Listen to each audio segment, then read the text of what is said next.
It's Destinygundum, and today we're going to be taking an updated look at those joints that I was talking about last time. And basically what I've done is I bore a hole through them so you can now use them as double joints, so you can get a 180 bend now. So basically here's the joint in its original form. There's only one hole right here, so basically that allows this ball joint to pop out, but this part of the ball joint actually is stuck in there, so if you try to pop it out you'll end up breaking it, something like this, which just ends up looking like a stub, and then the ball joint really isn't of use anymore.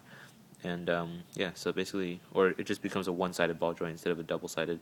So basically what I do is I take my solder and I just bore a little hole at the base or at the rim of the ball joint, and then I pop this part out, the clear part, and then I go back in with my solder and make the hole bigger to make it look more like this.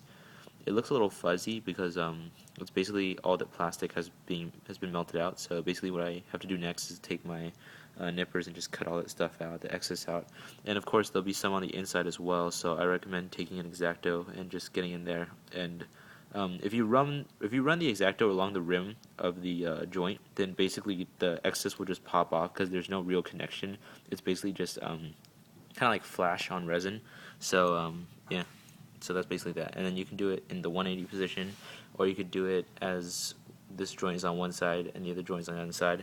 And yeah, basically there's plenty of possibilities for this. So let's go ahead and show you how that's done. So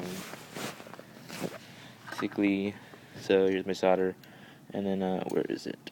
And here's the one I haven't worked on yet. So basically you just bore a hole in it, just a tiny hole, and you pull it out quickly before you melt the joint actually. And then you want to rotate the joint a little bit so it's freed up. Actually this hole isn't big enough, so just showing that off. And then so just bore a little hole in there, free up the joint so you can get it out of the way, and then just pop it out.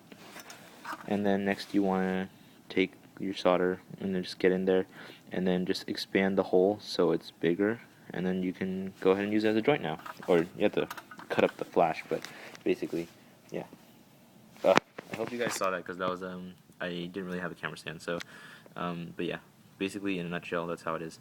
And then yeah, make sure you're being careful when you work around with the solder because you're not really using it for its intended use, so it might slip and burn you, but just be careful.